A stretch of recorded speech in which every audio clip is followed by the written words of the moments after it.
Imagine handing your child a box of fireworks, a pair of metal darts, or a bubbling chemistry set filled with real acid, and saying, "Go play." Unthinkable today. But in 1970s Britain, it was perfectly normal. Childhood was a bit wild back then, and toys even wilder. Lawn darts with pointed tips flew through the garden like missiles. Mini motorbikes sputtered to life with barely any brakes. We had toys that sparked, exploded, burned, and occasionally leaked mysterious goo. And we loved them. No warning labels, no online reviews, just pure, chaotic fun. It makes you wonder, how did we survive? This was childhood in a different era, and it's only just the beginning of what we used to play with. Step back into 1970s Britain, and you'll find a childhood built on freedom, invention, and a touch of danger.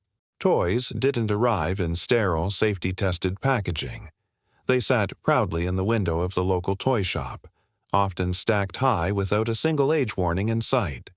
Saturday mornings meant leafing through the Argos catalogue, dog-earing the pages with the biggest, noisiest, most exciting toys we could dream of. The jingles on telly were catchy enough to hum for weeks. You can tell it's Mattel, it's swell. And Christmas adverts felt like magic wrapped in tinsel. There were no online reviews to check, no helplines to call.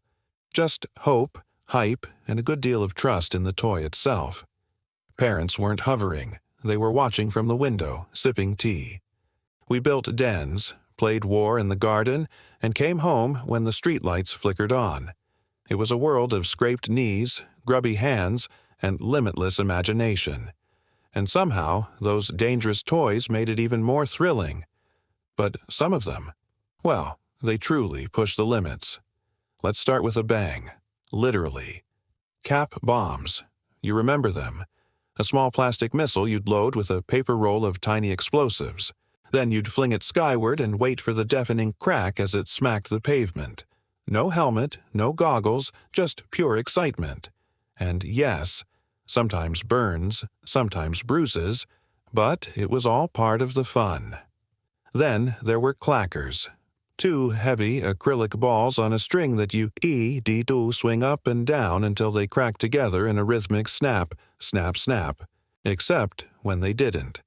If they broke, and many did, the balls would shatter mid-air into sharp, flying shrapnel. By the mid-70s, emergency rooms were seeing a spike in eye injuries. But for a while, they were everywhere. Out in the garden, things got even more dangerous. Jarts, or lawn darts, were essentially metal-tipped missiles you'd toss at plastic hoops on the ground. There were no warning signs about siblings or pets wandering into the line of fire, just a trust in your aim, and a trip to A&E if it failed.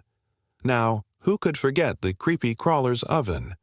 A plug-in metal hot plate sold to children, marketed as a fun way to make rubbery bugs. You'd pour colorful goo into metal molds and heat them until they smoked. It got hot enough to sear skin, and many a kitchen table bore the battle scars of over-enthusiastic play. For those who fancied themselves soldiers, the Johnny 7 one-man army was the ultimate status symbol. A plastic monstrosity almost as big as you were, it combined 7 separate weapons: grenade launcher, rifle, anti-tank rocket, and more. You could take on the entire neighborhood, and probably crack a window or two in the process. Wheels gave us both freedom and scars. The chopper bike was the coolest ride on the block: banana seat, high handlebars, and just enough instability to guarantee a wobble. Add in mini mopeds and battery-powered scooters with almost no brakes, and it's no wonder some of us still have the scars on our knees. Then there were chemistry sets. Not the safe water and food coloring kind we see today, but real chemicals. Some included potassium permanganate, sulfur, or even small amounts of acid. There were no gloves, no disclaimers, just an invitation to mix and see what exploded. Stretch Armstrong was another marvel.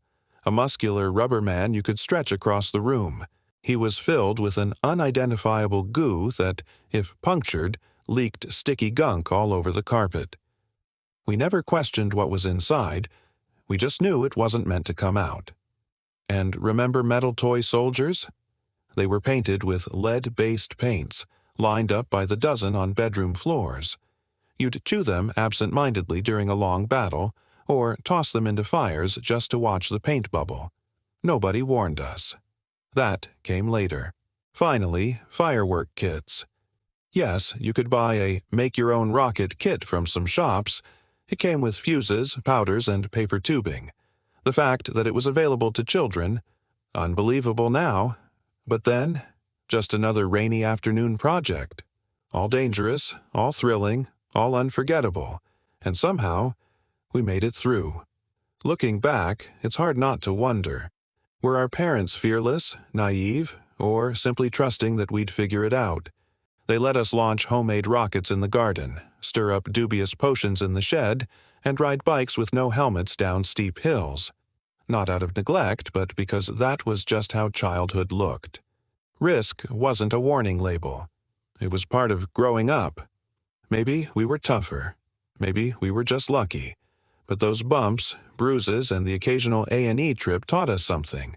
How to fall, how to recover, how to push boundaries and still find our way home by tea time. Today's children are safer, no doubt. Helmets click tight, toys are tested, and every surface is padded.